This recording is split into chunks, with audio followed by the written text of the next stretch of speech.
For those struggling to conceive a child or for same-sex couples, sperm and egg donations can hold the key to starting their families. But tonight, we have new insight on a big concern for kids who are conceived with the help of a donor.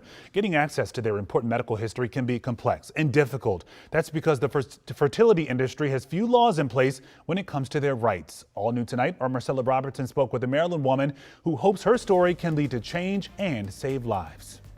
That's me. When Jackie Coolidge pages through these old photo albums in her Chevy Chase home, My sisters and their friends. it brings her childhood back to life. You know, pretty normal family. I think my parents were bending over backward to make sure they treated everyone the same. A childhood in Michigan with her mom, dad, and two older sisters.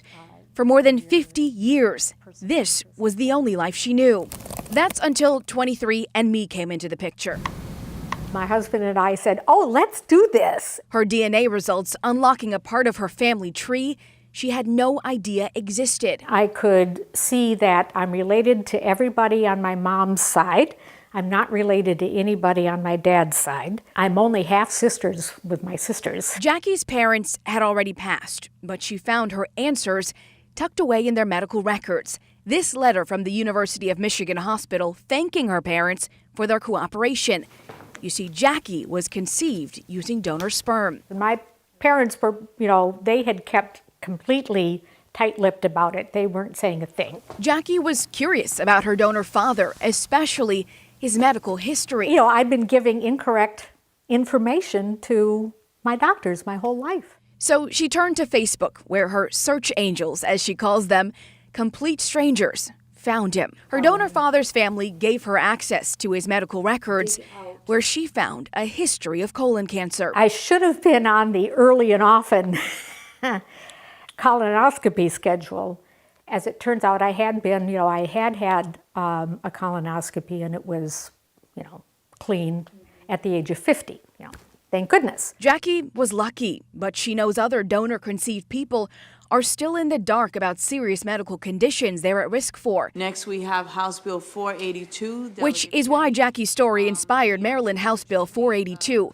Delegate Emily Shetty introduced it earlier this year. I think that having access to your own medical history is a basic right. The bill proposed bringing the minimum donor age to 21, limiting the number of families per donor to 25, and would give a person access to their donor's identity and medical history when they turn 18. It could mean that it could save their life one day to know that information. But there was some pushback and concerns about unintended consequences. Assisted reproduction is really a very important family building process for LGBTQ families. Some fear any sort of regulation of this industry, especially limiting the number of times one donor can be used, would have a harmful impact. I think that what we have to be more cautious about is broader legislation, seeks to regulate reproductive autonomy of people. It's why Delegate Shetty hit pause on the bill for now. You look at the pictures and you suddenly realize, oh, these cousins,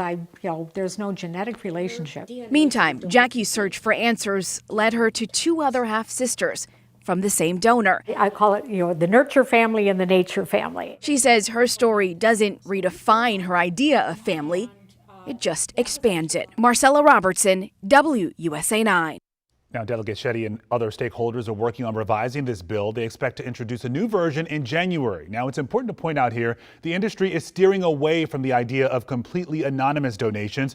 There are 4 major cryobanks in the U.S. One of the largest is in Fairfax. 3 years ago, Fairfax Cryobank started to only accept donors who would be willing to have certain information released when their offspring turns 18. Jackie and others still want an actual law in place, so we will keep you posted on that progress.